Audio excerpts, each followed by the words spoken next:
তারা সেই বিদ্যাটিকে বলা হয় ব্রাহ্মণ গ্রন্থ। অর্থাৎ সেটি হচ্ছে উপাসনা বিধি, মন্ত্রের উপাসনা বিধি। তো মন্ত্রের উপাসনা বিধিকে আবার তিনটে ভাগে ভাগ করেছেন। একটি হচ্ছে গার্হস্থ্য জীবনে যাগ যজ্ঞ পুজো আর্চা দ্বারা মন্ত্রগুলোকে কিভাবে তারা সঠিকভাবে প্রয়োগ করবেন তার সুন্দর রূপরেখা এবং রহস্য সেটি উন্মোচন করেছেন। ব্রাহ্মণ ভাগের প্রথম ভাগকে ব্রাহ্মণ ভাগই রাখা হয়েছে, দ্বিতীয় পর্যায়ের ভাগকে বলেছেন আরণ্যক, অর্থাৎ বানপ্রস্থি যখন হবে, ব্রহ্মচর্য অবস্থায় পড়াশোনা করলেন, গার্হস্থ্য জীবনে মন্ত্রগুলোকে নিজেদের জীবনে এবং সমাজের কল্যাণের কাজে লাগালেন, পরবর্তীকালে যখন কর্মক্ষমতা চলে যাবে তখন যাতে মন্ত্র থেকে চ্যুত না হয়, মন্ত্রকে তারা আরো অন্যভাবে পদ্ধতিটাকে পুরো একটু সুন্দরভাবে চেঞ্জ করে দিলেন উপাসনা বিধিকে। সেইখানে বলছে আরণ্যক গ্রন্থেতে যে বিধিটা দেয়া আছে, যে বিদ্যাটা দেয়া আছে, যে কিভাবে মানসিক ভাবে বৈদিক মন্ত্রকে কোনো আড়ম্বর ছাড়া, কোনো উপচার ছাড়া মানসিক ভাবে বিভিন্ন উপাসনার যে বিধি, ঈশ্বরকে প্রাপ্তি বা ব্রহ্ম প্রাপ্তির বিষয়ে যে মনকে আরো সুদৃঢ় করা, তার যে সুন্দর ব্যবস্থা, সেইটি আরণ্যক গ্রন্থেতে, তার আরণ্যক ভাগেতে সুন্দরভাবে প্রকাশিত করেছেন। ব্রাহ্মণ ভাগের তৃতীয় ভাগ হচ্ছে বা অন্তিম ভাগ বলা হয়, বেদের অন্তিম ভাগ বা ব্রাহ্মণের অন্তিম ভাগ হচ্ছে কি উপনিষদ ভাগ, যার আরেকটি নাম হচ্ছে বেদান্ত বলা হয়। এই বেদান্ত মধ্যে কি আছে না, সন্ন্যাস মার্গের, অর্থাৎ সুন্দর সমস্ত আমি গার্হস্থ্য জীবনে বানপ্রস্থ জীবনে যা সমস্ত উপাসনা করলাম, সেই উপাসনাগুলোকে যখন আমার নিজের মনের মধ্যে বসে গেল, নিজের আত্মগত আমি করে ফেললাম, তখন সেই পরমাত্মার সঙ্গে আত্মার যে সঠিক মিলন, সঠিকভাবে তার যে উপাসনা বিধি, সেটি হচ্ছে উপনিষদ বিধি। যে সর্বভূতেতে ব্রহ্ম দর্শন করা, সব কিছুর মধ্যেই আনন্দকে খোঁজা এবং সব কিছুর মধ্যেই ভগবত্তার বা ব্রহ্মের প্রকাশ, এটিকে সংঘটিত করা। এটি বলতে যতটা সোজা, করা কিন্তু অত্যন্ত খুব কঠিন। সেই জন্য সন্ন্যাস মার্গ হচ্ছে, যেরকম ব্রহ্মচর্য মার্গ হচ্ছে অত্যন্ত কঠিন, সেই সময়তে মেধা শক্তির প্রচন্ড দরকার হয়। সেই জন্যে উপাসনা বিধি সুন্দরভাবে তপবনেতে গুরুকুলেতে তারা ঋষিগণ ব্যবস্থা করতেন, গুরু সদ্গুরু তারা, সিদ্ধ গুরু তারা সমস্ত ব্যবস্থা করতেন। ঠিক সেরকম ভাবে সঠিক গুরু না হলে সন্ন্যাস মার্গের যে প্রণালী উপাসনার ব্যবস্থা এবং মন্ত্রের যে প্রয়োগ, সেই ক্ষেত্রেতে সেগুলো পরিস্ফুট হয় না এবং সিদ্ধি লাভ হয় না। সম্পূর্ণ সিদ্ধি সেখানেই আসে যেখানে সন্ন্যাস মার্গেতে বেদান্তের পরাকাষ্ঠা, অর্থাৎ ব্রহ্মতত্ত্ব, তাকে নিয়ে যে উপাসনা করা, সেটি হচ্ছে উপনিষদের প্রধান বস্তু। এইভাবে প্রত্যেকটি কিন্তু বেদের, পুরোটা নিয়ে কিন্তু বেদ। আমরা জানি যে শুধু ঋগ্বেদ যজুর্বেদ, শুধু এই মন্ত্রভাগ, যেটাকে আমরা ঋগ্বেদ সংহিতা, যজুর্বেদ সংহিতা, অথর্ববেদ সংহিতা এরকম ভাবে বলি, ঠিক এইটুকুই কিন্তু বেদ নয়। বেদ হচ্ছে মন্ত্র এবং ব্রাহ্মণ, এই সম্পূর্ণটাকে নিয়েই হচ্ছে বেদ। এইটাকেই মীমাংসকগণ তারা প্রতিষ্ঠা করেছেন যে মন্ত্রা এব দেবতাহা, যে মন্ত্রই হচ্ছেন এক একটা দেবতা। কেন না, মন্ত্রাধীনা দেবাহা, যে আমরা যে কোনো মন্ত্রের শক্তির মধ্যে এরকম শক্তি সন্নিহিত আছে, এই রকম ভাবে তার উপাসনার মধ্যে দিয়ে সিদ্ধ গুরু তার মন্ত্রের প্রকাশ ঘটিয়েছেন গুরু পরম্পরা রূপে। যে মন্ত্রের সঠিক প্রয়োগে দেবতা একদম তিনি সস্নেহে, আমরা কেউ বলি যে আই সাপের মতন পুরো তিনি টেনে আনবেন, এই রকম নয়। সেইখানে বলছেন শ্রদ্ধা, ভক্তি, স্নেহ, এইগুলি যেন থাকে। যে দেবতার আমরা উপাসনা করছি, আমরা শুধু ভাববো যে যেরকম আপনার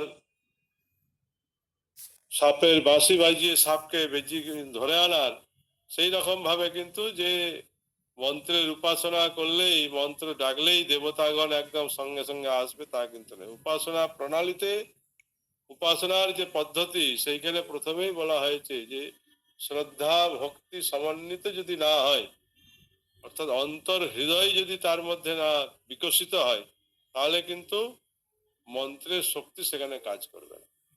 আমরা অসুরগণ, যারা দেবতাগণ তো তপস্যা করেইছেন, ঋষিগণ তপস্যা করেছেন, মনুষ্যগণ সকলেই তপস্যা করেছেন। আমরা দেখি অসুররাও তপস্যা করে দেবতাকে সন্তুষ্ট করে দেবতার কাছ থেকে বর নিচ্ছেন। তো মন্ত্রের শক্তির প্রভাব সেখানে, যখন সে উপাসনা করছে, সেই উপাসনা বিধি সে আগে সঠিকভাবে শিখছে গুরুর কাছ থেকে। শুক্রাচার্য, যিনি অঙ্গিরা ঋষির পুত্র, এই জন্য শুক্রাচার্যের নাম হচ্ছে এই ভৃগু ঋষির পুত্র ভার্গব, আর অঙ্গিরা ঋষির পুত্র হচ্ছেন বৃহস্পতি। তো দুজন এই ঋষি পরম্পরার প্রধান গুরু। আমরা যে কোনো বৈদিক মন্ত্র প্রয়োগের ক্ষেত্রে, বৈদিক উপাসনার ক্ষেত্রে প্রয়োগের ক্ষেত্রে আমরা এদিকে স্মরণ করি যে বৃহস্পতি এবং শুক্র, এনারা হচ্ছেন যে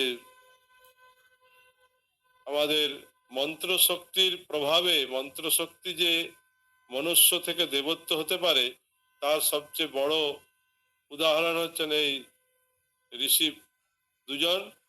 একজন হচ্ছেন অঙ্গিরা ঋষির পুত্র বৃহস্পতি, আর একজন হচ্ছেন ভৃগু ঋষির পুত্র শুক্রাচার্য।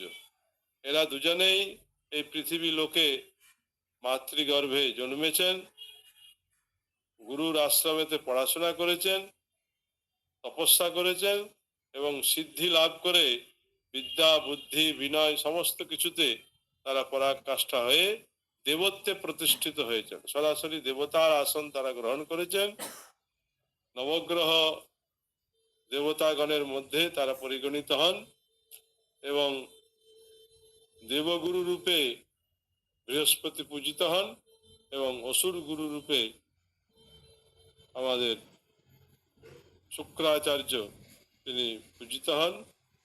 তো তারা দুজনেই মার্গকে, বৈদিক মন্ত্রকে প্রয়োগ সঠিক শিখিয়েছিলেন বলে দেবতাগণ যেরকম তপস্যা করে মহামায়াকে জাগরিত করেছেন, বারে বারে নারায়ণজিকে জাগরিত করেছেন, ঠিক সেরকম ভাবে অসুরগণ মন্ত্রের সঠিক প্রয়োগ, সঠিক ব্যবস্থা সুন্দরভাবে শুক্রাচার্যের কাছ থেকে শিখে জ্ঞান ভক্তি এবং শ্রদ্ধা এই সমস্ত একাগ্রচিত্তে নিবসিত করে তারা সাধনায় সিদ্ধি লাভ করে সেই কার্যকে শুভ শক্তিতে যদিও লাগায়নি, অশুভ শক্তিতে লাগিয়েছেন, কিন্তু দেবতাগণ সেই অশুভ শক্তিকে শুভ শক্তি রূপান্তরিত করেছেন এবং সকলকে উদ্ধার করেছেন।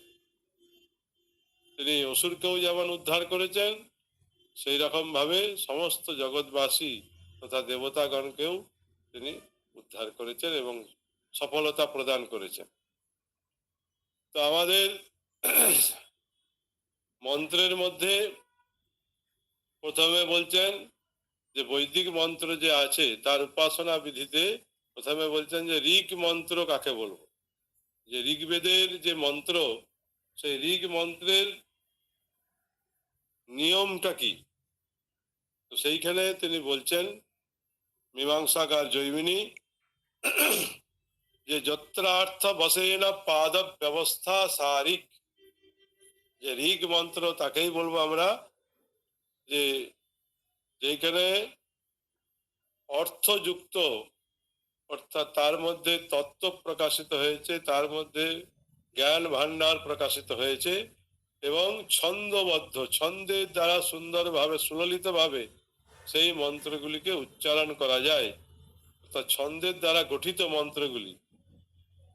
তো সেই মন্ত্রকে আমরা ঋগ মন্ত্র বলে। সেটিকেই তিনি সূত্র আকারে বলেছেন, সেটার ব্যাখ্যা অনেক বড় আছে। তো সেটির সূত্রটি হচ্ছে যত্রার্থ বসেনা পাদ ব্যবস্থা সারিক, অর্থাৎ আমাদের অর্থযুক্ত, ছন্দবদ্ধ এবং জ্ঞান ভান্ডারে যেটি একদম পরিপূর্ণ, সেই সমস্ত মন্ত্রকে আমরা ঋক মন্ত্র বলি।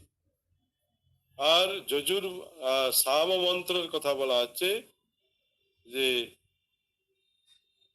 গীতিষু সামাখ্যা,